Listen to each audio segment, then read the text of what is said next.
Welcome back, everyone, to another edition of The Unlikely Athlete with Rob and Matt. And today I'm super excited. We've got a guest on that I first met chatting and connecting on LinkedIn. Nick from the US. I'm going to hand over in a second to give him his kind of brief background on who he is. But yeah, really excited to hear your story, Nick. So the floor is yours. Thank you so much for having me. And in a moment here, we will see that I actually am definitely the unlikely athlete and the unlikely triathlete.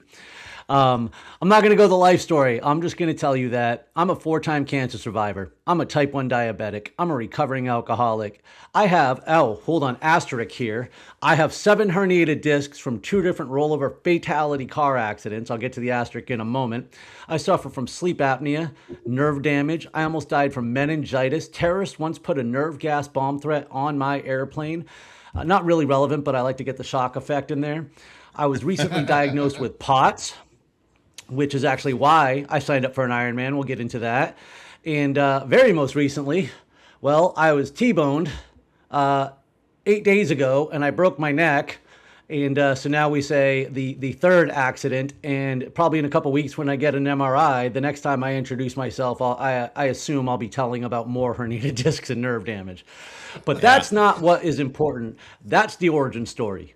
In the last 10 years, I've completed over 250 endurance races, over 100-something Spartan races, 6 major marathons, and then obviously last month completed my first Ironman. Now I'm a keynote speaker, I'm an author, and a performance coach. Yeah. So I knew most of that from your bio and your LinkedIn post, but the extra 5 or 6 kind of reasons why you shouldn't be doing this shit, I was not aware of. So if ever a guest that we've had on ticks every single box of why they are the unlikely athlete, I think you've just got the full house, the full suite, the royal flush, the lot. We should have like a wall of honor. Yeah. You can go to the top of the wall of honor. Yeah, that's amazing. I'm exhausted already. I'm sorry. I'm playing catch up here because I've just come back from elsewhere, and Matt's kind of organised this one. So I'm sort of, as I said earlier, on floating in the background, and man, I'm blown away already. I'm like, I got to hear more about this shit. You know. So Nick, is with most of the people we have on, they've got like one kind of problem point that they've kind of hit their low, and then from there they go on a journey upwards. I guess with you it's going to be a little bit hard to pick where was the low point, right? Because you've had about 48. What's the saying? It's not how many times you get knocked down, it's how often you get back up again. And if anyone demonstrates that, it's you. But I'm going to try and use these questions. Some of them might sound a little bit daft because you've had about 48 low points. But if I'd met you before the very first one of those, which I think from the way the order you described them will be the first time you were diagnosed with cancer. If I'd met you before all of that, kind of what was life like before all these kind of punches started to hit you in the face? You know, that's interesting. Not a lot of people ask me that. You know, a lot of people ask me what happened before the shift, right? Like, when did I go from victim to victor? But before all those things happened, it's not like other things didn't happen. You know, I just don't talk about them as much. I mention a lot in my book. But the funny part is, you know, I give the heavy hitters, right? I talk about diabetes and cancer and this and that. But there's a paragraph in my first book where I talk about the other 5 times I almost died. Like, it's almost like an after the fact. It's always been part of my life. I almost drowned when I was 7 years old. I was in my first rollover car accident was, I was 19 years old. I was ejected out the back window 30 feet. You know, there was a time, and I'll tell you what, actually, all these things began to cultivate. It began to create this mindset for me because people were telling me that I was special. People were telling me, oh, you're so tough. Oh, you're an overcomer. Oh, life is unfair to you and all this other shit. And all it turned out to be was it created this, what started out as a resilient mindset, but very quickly just became the victim and the resentful mindset. And I'm going to tell you, I spent a lot of time there. When people are like, oh man, I wish I was tough like you when they're going through something, I have to remind them that I wasn't like that when I was going through it. I was the victim. I had to go through it. I had to get so tired of being the victim, and I had to throw a glorified temper tantrum. My low point, and there was a low point, It was almost exactly 9 years ago. It was like 6 months after I started doing Spartan racing, and it was my life had changed. In 6 months, everything changed. Like I was on top of the world. I was peaking in mind, body, and spirit. And that's when I was in that second car accident. I had several more herniated discs. I got nerve damage. My cat died that day. 10 days later, the lady who had hit me died. And although all I was doing was sitting at a red light, I felt responsible. And so everything that I had built, everything that I thought I was doing with myself and my life and this new Nick that I was starting to experience, I started to question whether it was real or not. You know, and it was like, so it was this moment of depression saying, and I was physically on the couch. This isn't even a metaphor. Like I was on the couch when this journey started and I was right back there. And so I kind of had to make a decision for myself. And I realized at that moment that all those people who were telling me that I was so tough and you're an overcomer and all that crap was bullshit. I haven't overcome anything. I had only survived it.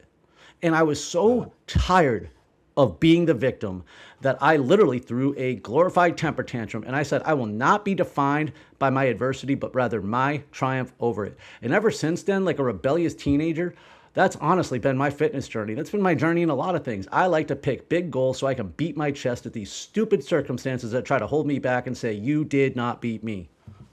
Wow. I know that wasn't even the question, but that's what happened. No, you've kind of answered the second question a little bit, but I can see Rob's jaw on the floor. He's like, doesn't know where to go. Look, and Nick, if you list all those achievements you've done in your life, you can put a new one at the top. You've made Rob speechless, and anyone who listens to the show will know that is the biggest crowning glory of all. Most people I meet have a dream of doing some kind of big challenge, an Ironman, a 70.3, maybe an ultramarathon, but they never get started because they just don't know how. That's where I come in. Over the next 12 months, I'm taking a small group of just 5 athletes from day one right the way through to their finish line. We'll be working on how to train smart, how to get your mindset, your performance, your nutrition, your pacing, everything on point. We'll be meeting in person, we'll be training together, I'll be on the same path. I'll be there at the start line and I'll be there at the finish line. Same nerves, same challenge, same finish line.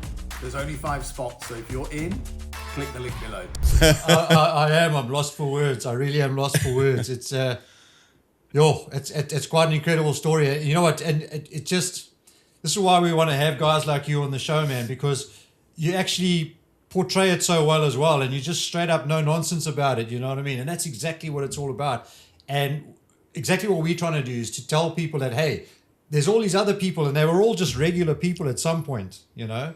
Everybody's got that special something, and we're just trying to find guys like you that somehow help those people find the spark to say, right, get off the couch, stop feeling sorry for yourself, get your shit together, and let's make things happen. And inevitably, I think 100% of the time, their lives turn around, absolutely turn around. You know, the 2 things that I do, one is I do these things for me. I do them so that I can show myself that, you know, for example, I was diagnosed with POTS a couple months ago. I've been dealing with it for years. I'm not sure if you know about it. We'll talk about that in a second. If not, but some of the key symptoms of that particular condition are heat intolerance, excessive sweating, exercise intolerance, things that are not conducive with an event like Ironman. And so when I've been dealing with this for years, and I knew what it was for over a year, but when I finally got the diagnosis in December, I signed up for an Ironman because I didn't think I could do it. I had no idea how I would survive. And I said, well, that's why I have to. And so that's the first reason I do a lot of these things, is because, you know what, again, you talk about who was I before, I'm going to go back in time. I was scared. I grew up a scared little kid. I was afraid. I was afraid of everything. And I didn't even know this until like 2 years ago, you know, because I was tough. Not really. I was just loud, and I could be more aggressive than other people. And so, you know, like a scared dog, that's how I treated the world a lot of the time. And so there was even a point, you know, I talk about this in my book too, where there was, I remember when I used to play hockey when I was younger, I was afraid of getting hit. You know, like I would give up the puck to somebody who was tougher than me. And I even talked about how one time I was like, you know what, screw that. I'm not going to let him have it. I don't care if I get hurt. I don't care what happens, but I'm not going to let him have it. And it was just this one moment for this 12-year-old to take back a little bit of control in his life. And that guy and I, we wrestled for the puck. We both fell down. Nothing happened. Woo, nothing to be afraid of. But I grew up like that. There was neglect and abuse in my life, and I didn't realize how much I shrunk and shrunk and shrunk. And so now it's a chance for me to say, I am not afraid. Or how do we conquer that fear? We have to step into it. And so, when I look at Ironman and I'm like, well, I'm not afraid of the bike. I am petrified. I was petrified of the swim because I didn't know how to. But I was really afraid of the run because for me, 5 hours, I'm a slow marathoner. In Florida, he was a survival fest that just didn't seem worth it. And so the first reason I have to do these things is that's how I build my own confidence. It's how I stop shrinking. It's how I take back the control over my life. Every time I step into fear, I open up the space I live in just a little bit. The second reason, well, that's the reason I do it. The reason I share about it is for everybody else going through it. It's not to beat my chest. It's for other people with POTS. And I'll tell you what, I spent a lot of the last 5 months researching athletes with POTS who did Ironmans, and I found like 3. And I know there's more, but there's just not a lot of information out there, which is part of the reason I say, well, I guess I will be the information for the next guy. Yeah. So Nick, a lot of people won't have heard of POTS. So you mentioned when you just touched on it, you said we'll talk about that in a minute. So do you want to give us? Imagine we're the completely uneducated couple of buffoons at a table. It's not that hard to imagine, I know. Tell us in a minute what is POTS exactly and how does it impact you? Well, the good news on this one, guys, is everyone is an uneducated buffoon on this particular topic, and it's a hard one to understand. It stands for Postural Orthostatic Tachycardia syndrome. I'm not pronouncing those words right. The marquee telltale symptom is that it's a disorder of the nervous system. And I'm just going to give you an example. So when I stand up, or when you stand up, right, gravity pulls your blood starts to draw, but your nervous system says, hey, we're standing up, and it increases your blood pressure. So blood continues to circle out throughout your body. You don't notice anything. That doesn't happen for me. My blood starts to drop. My nervous system is like, meh. And so I will literally sometimes feel the blood draw from my face. I'll feel the numbness in my tongue, my lips, and I will actually pass out. I've lost consciousness several times. That's the marquee, like that's the telltale, hey, this is a thing. But POTS is what it comes down to, it's a disorder of the nervous system. So we all have that sort of fight or flight response that's built in. Mine is haywire. As a matter of fact, right now, if I were to look down at my Garmin and pull up a little stress right now, I bet it's accelerated because I can feel it. I'm in a fight or flight moment right now. My body feels like it's under attack. Clearly, I'm perfectly safe. But that when your nervous system goes haywire, it impacts everything, literally everything. Your sweat response, your energy, your diet, or your digestive. So that's the highlight of it. And for me, the way that it manifested was I realized it because I run by heart rate, I train by heart rate, and I'm a geek and I keep all my stats. And so I noticed when there started to be a massive change and over time, but I have all these other things wrong with me. So I had to literally go through years of saying, well, this could be this or that, this could be this or that, and seeing doctors and doctors and doctors, and ultimately eliminating all those other causes because it's a very hard thing to definitively diagnose. Also, there's no cure. So when I was pushing for that so hard and so many people, like even the doctors were like, what's the point? And I said, give me an enemy I can fight. I need to know what this is so I can learn what are the realities that I have to deal with so I can learn how to navigate them because I do not believe in the limitation. So look, thank you for educating everyone first and foremost, including Rob and I. Most people would take that. Firstly, most people might listen to the doctors and not push to get the diagnosis because, if there's no cure, they might think, so what? Very few, and that might be quite a few people, very few people would wait for the diagnosis and then go, right, the best thing for me to do right now is go and do an Ironman then. So what was it in that moment that made you think, yeah, sod it, I'm doing an Ironman? Everything, it's kind of funny because in the mention, you talked about that, what's that point, right? The high and the low. Yeah. Even the people that come on here and talk about that one high and the one low, that's not their life. Nobody has one event. Even mine is no different than anyone else's. It all goes up and down. It's the accumulation of all the events that lead to these things. So for me, it actually started a little over a year ago, about a year and a half ago. Obviously, you see me on LinkedIn and you see the type of stuff that I put and on social media and whatnot. And I spent the last 20 years in the logistics space where there's a huge health crisis, especially among drivers. And so I keep a circle in my network of like-minded people. And there was a guy, his name is Alex Bates, he's actually out in Serbia, and we were loosely connected, and he reached out to me and he said, hey, I've been really inspired by your content. You've motivated me to take control over my fitness in my life. Keep in mind, these are the best messages in the world, because I never talked to him about this before. He blindly reached out and was like, you're changing my life. But then he said, I got motivated to do an Ironman. There's a 70.3 in Serbia, and you're going to do it with me. And I was like, the fuck I am. Get this. I have been in Florida for 21 years. I owned a pool for 18 of those years, and I swore I would never do an Ironman because of the swim. Once I moved to a house that didn't have a pool, the guy's like, hey, we're doing an Ironman. So even though I said no, of course I had to say yes, right? Like, how do you say no to that? So my financially is a dumpster fire. So I was like, dude, there's no way I can afford a trip to Serbia in a couple months. And he's like, hey, I've got this media company, blah, blah. I've got some sponsors. We're going to do this thing. And I was like, all right. Seemed like it was a big stretch for me that somebody who I don't know is going to cut a check for me to go to, Eastern Europe for a few days. But I said, hey, the race is in September. I live in Florida. If I train for this race and it turns out that I can't make the trip, there's a freaking triathlon here every weekend. So I'll just jump in a local one and do it. And so I had trained for that. I was training for the 70.3 on a hybrid Trek bike, by the way, because I didn't have a road bike. Yeah. No coach, no training plan, no nothing, and living under the thing of POTS without knowing anything about it yet. So I was training for it about 2 weeks before the event. I still don't have a plane ticket. I'm like, guys, I think we're going to call this. And I jumped into an Olympic triathlon that weekend out here in Tarpon Springs, Florida. And I actually won my age group.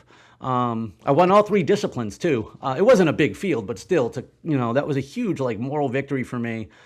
And a few months before that, though, I was at a freight conference and I was talking to another friend of mine, and we were talking about the 70.3 and somebody else who had done a full. And so that's where the idea got planted.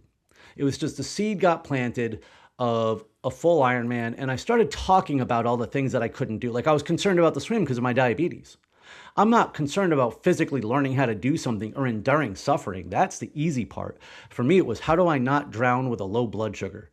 And so I started, reaching out to other diabetics. And I know I'm doing a lot of speeches here, but I'm going to circle back to something else that you talked about. And I think this is vitally important, is vulnerability.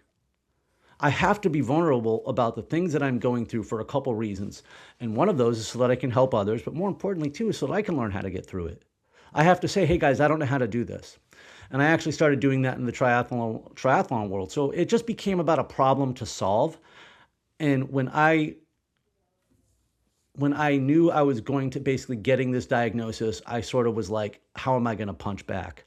I'm doing that masterclass in a couple of weeks on launching your comeback and overcoming these obstacles. A lot of the problems that I'm going to say, I dare most people say, is that we see these events like POTS or a broken neck as an obstacle. It's not an obstacle. It's just freaking life. It's just a circumstance. Losing a job, a divorce, all these things that impact us, right? They're not obstacles until we put them in the way of something. So I needed to set a goal that POTS was going to prevent me from, because that's how I can overcome POTS. I like it a lot, man. Yeah. That's profound. That really is. I like that a lot. I'm going to use it. Yeah. Yeah, Nick, honestly, yeah, amazing. And one of my questions that I do, or we do often ask people, well, what were the obstacles that got in your way? And it is a mindset thing of, is it an obstacle or is it a way to hone my skills and get better at doing what it is I'm trying to do, right? It's an obstacle or it's an opportunity, and that's down to mindset. So I'm not going to ask you that question because you've already answered it. But look, Nick, you clearly, amazing story, amazing list of achievements. But no one does this by themselves, right? So there's always a team behind the person. So who are the biggest people that have helped you on this journey?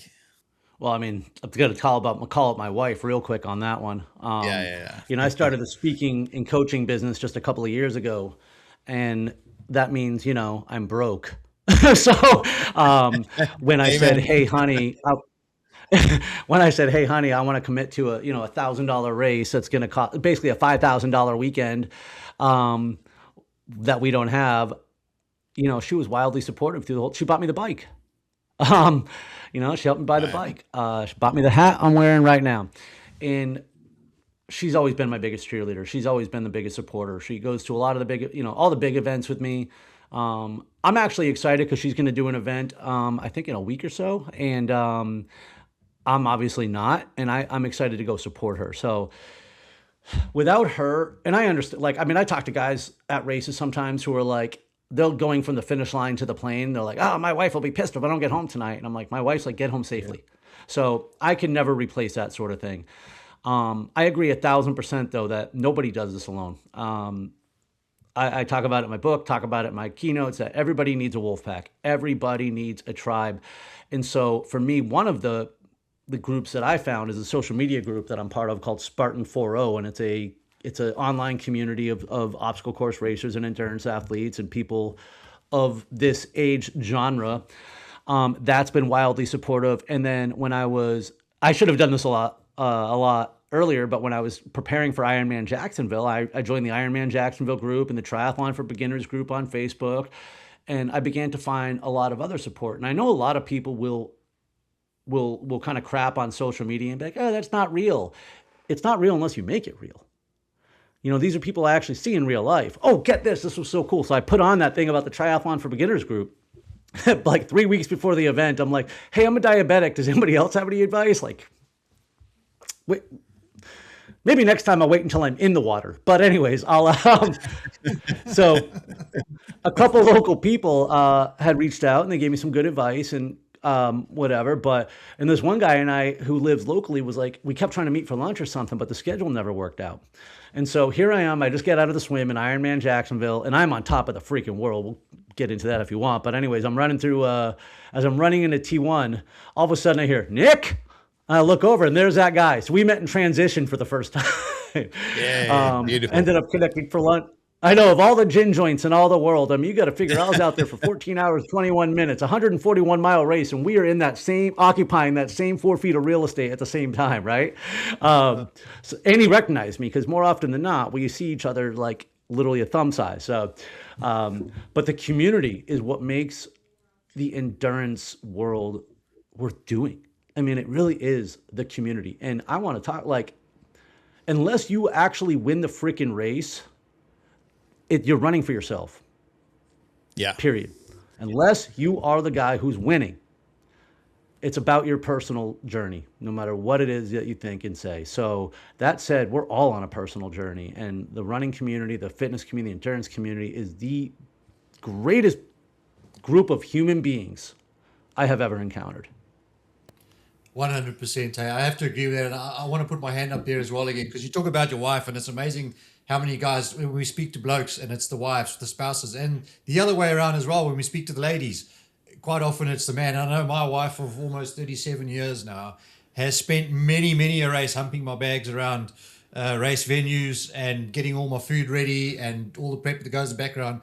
But it's the group that come with it as well, the family, the friends, the support, because you've got almost like an accountability to them as well. It makes it that much harder to turn back, But it's absolutely, the support groups, it's just phenomenal. And I don't think they get enough credit, really, No, for everything for sure. they put in to get us going where we go, 100%. Because people, again, it's just and we don't have to go down this particular rabbit hole, but, when people crap on social media, I put it back on them.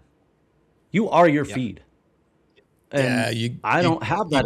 You get out what you put in, and that's not just social media, right? That's life in general. 100%. If you search all the dark and not for stuff, nothing. We connected on social media. Yeah, exactly. So look, Nick, Ironman is obviously the most recent one you've done, and that's the post that I saw that first made me reach out. But you've done a whole load of other endurance stuff. I'm biased. I love an Ironman. I love an ultramarathon too, but I love an Ironman. And for me, there's something kind of special about that. Was there something that you learned in doing Ironman that you hadn't already learned from all your Spartan races and your marathons and all the other stuff you've done? Man, I love and I might even cry talking about this because I get emotional choked up. Because you got to remember, I did not think I could do it. Yeah. I had convinced myself that I could not because of this. Not that I didn't want to or I didn't want to suffer for it. I didn't think I could. And so I absolutely love, and I'm wearing my Ironman hat, and I bet if I flip it over, yep, anything is possible. And, Yeah. you know, there's a Walt Disney quote that I've always loved, and he says, it's kind of fun to do the impossible. And so for me, it really is about defying all those limits. And so, yeah, you know what? I've done some cool stuff, and I'm going to highlight a few things here in a minute, but like Ironman is definitely, it is the special one. And this is interesting. I don't know why I use that word. You may find it interesting. So the very next day, you know, I'm delirious. I didn't sleep maybe an hour or two that night. Oh, the other thing about POTS is it can trigger what's called a flare-up. And that's when your entire nervous system goes absolutely freaking haywire, and it leads to what I call a crash. And it is crushing fatigue. Like nothing wrong with you, but I literally was like, hey, I'm going to tell my wife, hey, I'm going to go into the kitchen to get a cup of water. And I laid down on the floor when I got there. So that said, I didn't think Ironman was possible. And so the very next day, you know, that night, I'm sweating uncontrollably, shivering, freezing, sweating again, like sleep for an hour or two. I'm like delirious. And this is what I just kept telling my wife, though, you know, even though I'm on cloud nine. And by the way, when I got in the car accident 20 days later, it's probably why my attitude is still so good. It happened within that Ironman glow time frame. But I told her over and over again, I said, I can't believe I ran a marathon yesterday. And she said, honey, you did a triathlon, you did an Ironman. I said, I know, but I can't believe I ran a marathon yesterday. That was the part that was I just couldn't even wrap my brain around it, because I remember training for it. You know, I did my 100-miler, my 100-mile ride like 2 weeks before the race, and I was cramping crazy. At from 93 to 100, I was just pedaling with my left leg, and I get off the bike and I'm like, how in the hell am I going to run a freaking marathon? It's impossible. And so I was just so awestricken by this impossibility of it. And I realized, it took me about 3 days to realize why I was able to, why it was so hard for me. And I realized it's because I didn't actually, mentally, I never ran a marathon. You know, because it was so impossible to me, I literally just ran to the aid station, and then to the next aid station, and then to the next one. And then when things got real bad, I ran for 5 minutes. And I spent 5 minutes at a time moving along this race. And because that's how my brain processed it, that's why I didn't run a marathon. But for sure, Ironman, the number one, that's one lesson that I already knew. I mean, I'm a recovering alcoholic, all right? I've been practicing one day at a time living for almost 12 years now. And breaking those things down into those chunks in terms of the race shows me that, yes, I sure as shit can endure anything, because it was freaking miserable, right? So I can break this down to 5 minutes if I have to. I can get through the next couple months just 5 minutes at a time if I need to. But this is the greatest takeaway, and probably why some of my attitude with the recent broken neck thing is still so good. Ironman isn't about the race. Ironman has nothing to do with the race. It's the 5 months before. And it's the habits and the disciplines and the consistency and the commitment. And here's the thing, I was already training, you know, let's just say I was training 10 hours a week, which I was already training more, but let's say I was training 10 hours a week. And then by peak Ironman week, so let's say even say the 6 weeks prior to the race, I'm training 15 hours a week. There's 5 hours of my week right now that I found that I didn't think I had, that I now know that if I focus that time on something else, I can achieve some wildly awesome shit. And that's the greatest takeaway, because what got me to that finish line, that race was a celebration of my progress. And what got me there wasn't like you see on some YouTube motivational video. You know, there wasn't some gritting it out every day in the hot sun. I mean, there were runs like that, sure. But it was about the process. Most of the work that got me there was easy.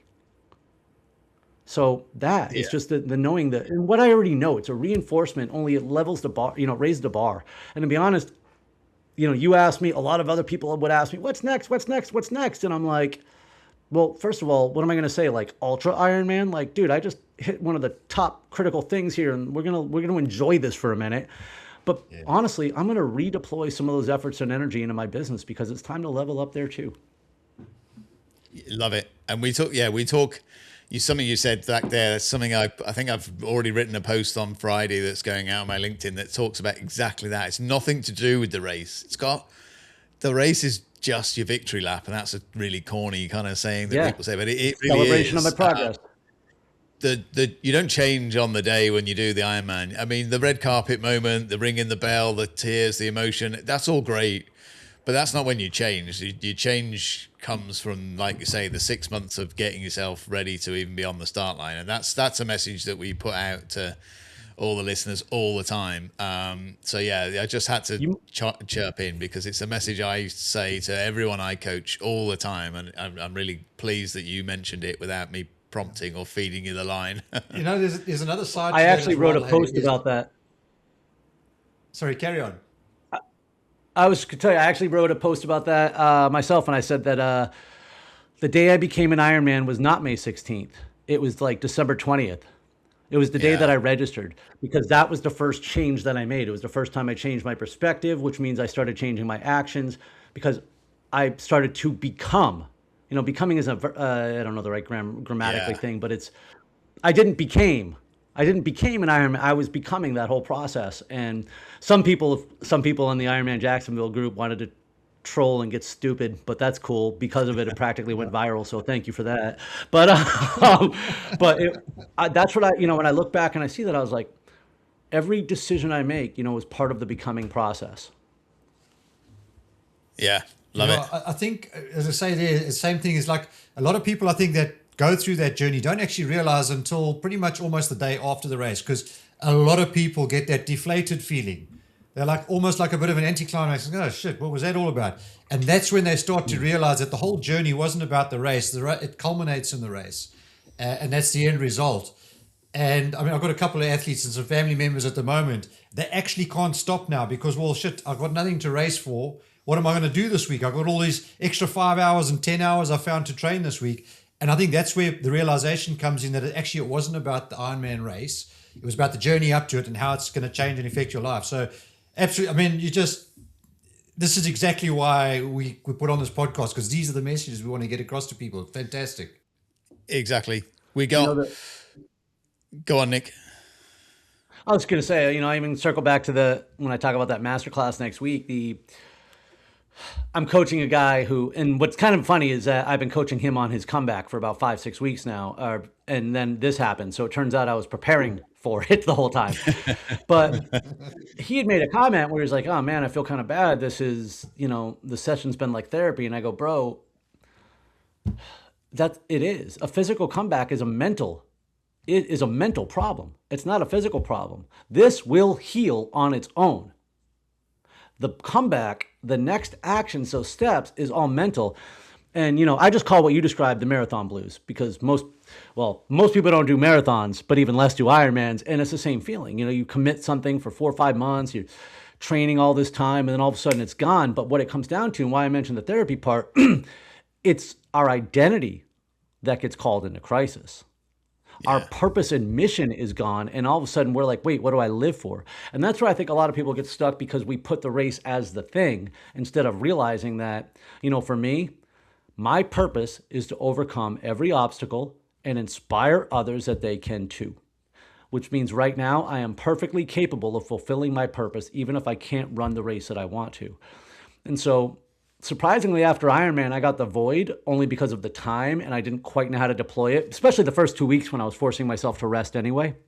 So I think it's that, like, all of a sudden we have the superpower that we don't know how to use, because I've gotten that deflated thing only now because I've been there before and I was kind of planning on it, and not for nothing, I know who I am. So I have that ability to kind of run with that next thing. I'm not defined by the race. I mean, if I had DNF'd that race, honestly, you know what I would have looked like to me? It would have been crushing, don't get me wrong. But you know what the toughest part? It would have been a waste of $1,000. That's how because everything else was still there. Yeah. Everything that got me there is still there. Other than that, the race itself would have been like, fuck, now I have to spend another $1,000 to become an Ironman? Like, it wouldn't have even been disappointed about everything else. I still would have been one without the title. Yeah, I get you. And look, I've never met anyone who hasn't done a challenge like this that does have that deflated period afterwards. But you're the first person I know that's decided to get into a car crash to provide something to fill that hole. So talk us through that, because that's obviously yet another of the, you don't call them obstacles, many people would call them obstacles. So what happened? What was the case with this one? Oh man. Well, and it's not that it's not, by the way. It's just that, and I'll be honest, when I talk about the masterclass, I'm going to talk about this one in it because I'm going through it. I don't have this next thing. I always say the obstacle is an obstacle until you can say what is preventing you from. Other than preventing me from comfort, this isn't preventing me from something right now. So not like that. Like I don't have that goal. My goal was just to improve, and it sucks. I'm going to lose all this fitness, blah, blah, blah. Anyways, it was a Friday afternoon, and buddy, a good friend of mine who I hadn't seen in quite a while because of Ironman. You know, obviously I have no more friends left because I did an Ironman. So this poor guy, oh man, he had a red Mustang. It was his baby. He literally just paid it off like a week ago, and his car had been in the shop for the better part of a couple months because of the AC. He picks up his car from the dealership, comes to pick me up, and less than 2 miles later, we get in an accident. That poor bastard. I feel worse for him than me. But no, it was very simple, man. We were just going to literally go. I live 2 miles from the beach. We were just going to go drive down there and go for a walk. He picks me up. We're in the left lane. The right lane is all like blocked up because it's beach traffic, and some freaking entitled 16-year-old douchebag who decided he didn't want to sit in traffic tries punching across both lanes to get to go on the other side. And well, that's where we were. Boom. T-boned me right in the passenger side, right where I was. I felt every bit of that force. I mean, fortunately, it's not like he was going 70 miles an hour, but it was a Chevy Silverado. And if you've ever been in an accident, the whole thing about time slowing down is real. I mean, it was like, for me, it was like a 5-minute process that took about a split second. And I'm just like, wow, I'm about to eat this guy's grill. That's what I kept thinking. It was the stupidest thing. I'm like, I'm going to eat this guy's grill. I'm eating this guy's grill. Like, I just felt like the front of the truck was in the car. It wasn't like that. It was a big impact, but you know, he probably couldn't have been going more than 30 miles an hour or whatever. I know we weren't going more than 20, 30 because we were slowing down. So all things considered, I think it was very lucky. I knew I was banged up because everything seized. Everything seized. And, you know, I got all those other injuries too. So everything in the back and everything in hips, like tightened up to protect it. And so he pulls over and like starts hooting and hollering. I don't even know because I'm just sitting in the car. I knew I was hurt. I didn't think it was my neck though. I just knew I was hurt. The cop gets there. I'm still there, whatever. After a while though, I get out. I'm like, okay, I'm alive. You know, we tow the car. I get his girlfriend comes and picks us up, and I get a ride home. It was a Friday. I didn't go to the ER right away because I just figured that I was more banged up. I didn't think I had anything broken. I had a doctor appointment on Monday, so I was like, oh, I'll just wait till I go in then and have them look at me. And then, of course, they're like, yeah, you need to go to the ER. And so I went to the emergency room, and they did a CT scan. And, you know, 20 minutes later, they come running back in and start slapping a neck brace on me. And that was traumatic. Out of everything that happened, that part was traumatic because I just thought I was banged up. And then all of a sudden, doctor comes running in with a nurse. And I just felt like I was being triaged on the side of the road next to an ambulance. And it was kind of scary because you didn't know what was happening. And then she literally looks at me and she's like, hey, you have a type 2 adenoid displaced something rather. And I'm like, I pause for a minute. My wife's in the room. And finally I look over and I say, did you just fucking tell me I broke my neck? And, you know, expecting her to be like, and I said it almost sarcastically. And I expected her to say something like, oh no, it's really a this or a that or a blah, blah, blah. And you're fine. Instead, she just coldly goes, yes. And leaves the room. And I'm like, I don't know how long I took. And I was kind of like trying not to cry a little. It was just like it was surreal. And I look at my wife and we're both like, and if you see that picture that I posted of me in the Ironman shirt with the neck brace at the doctor, like if you look at those eyes, man, that was seconds after, right after I was told. You could just see the what? Like this surreal emotion. And so then I look at my wife and she starts laughing because it was just nervous laughter. We're just like, what the fuck did she just say? Did I break my neck? So as far as broken necks go, I'm lucky. It's a crack. It's a fracture. God willing, I'll be out of the brace in almost as early as a month if the x-rays look good. You know, I'm not paralyzed. I don't require surgery. So as far as broken necks go, but man, 20 days after Ironman, it's like, hey, I'm glad I'm 47 years old in the best shape I've ever been in. And now we're going to say goodbye to that. Yeah, but the muscles remember, mate. When you come back yet again, it's definitely easier the more times you do it. So, yeah, all hope is not lost. But yeah, you've one thing you've got is the process of how to make that comeback as well. Where a lot of people breaking their neck, the world would fall apart, but you've trained that muscle in your brain that teaches you how to kind of keep coming back and coming back. So you've got the skills that others maybe haven't, and that's why you're on a mission to share those skills with other people as well. I know. So if there's someone out there listening today, I mean, we hope there's someone out there listening today. If we've got people listening to the show and they kind of have that belief that they don't believe that they can go and do this stuff, I'd hope that listening to your story, they'll realize that they can, because you can overcome whatever it is you choose to. But what's the one nugget that you'd say to those people when they're still letting those doubts or fears rule their decisions? When it's the fear, huh? Well, we need to pick one. I'm a big fan of breaking things down to the wildly specific and stupidly simple. So when you talk about what are the fears, what's the fear and what is it holding me back from? I think we all, and I mean all of us, have an inert desire for movement. We came out of the cave, we built fire, we went over the hill, we discovered this. It's built into our DNA. The problem is so many of us, we climb the mountain and then we stop. We think we made it. I even posted a quote from one of my books today, and it was a sales quote, and I said, you've never arrived. You always have to do the next thing. Life is always going to keep coming. To let fear prevent us from living our life, that's a choice. That is a choice.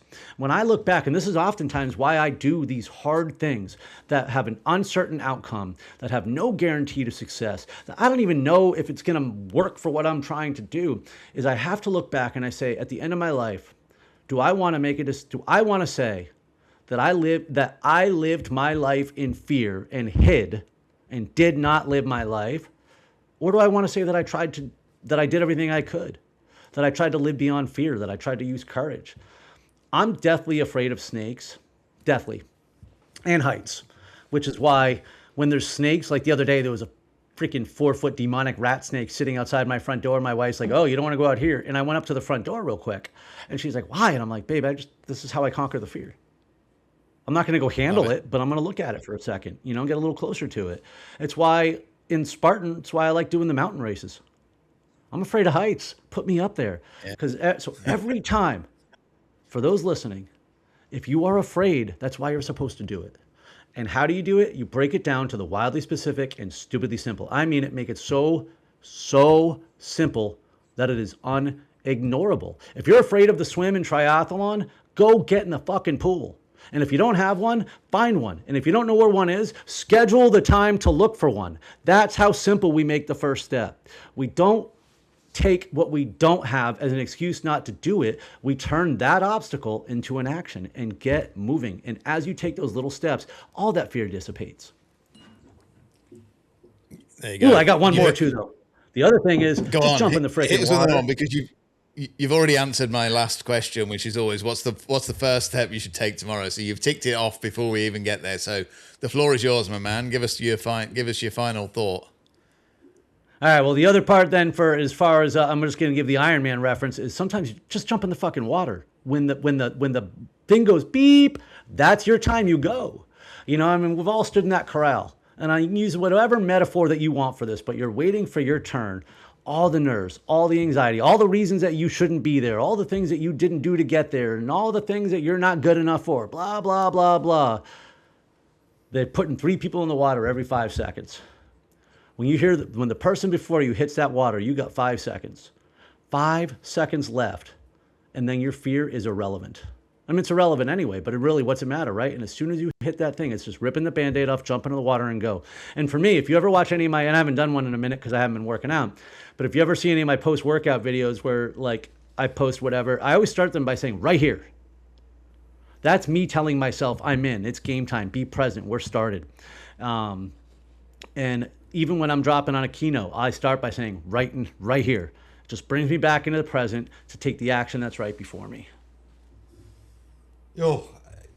Again, I'm speechless, Nick. Dude, I could sit and listen to you all day. Unfortunately, we don't have that luxury. But before I let Matt take over and close us out again, there's definitely a few things I want to quickly run by you. You know, the first one, I guess, is well, let me say, a lot of the things that you're saying with, I totally resonate with. The fear of heights. There's so much in common here. My difficulty is I just struggle with that ability to articulate that to other people. And I've got to say, man, you do that absolutely beautifully.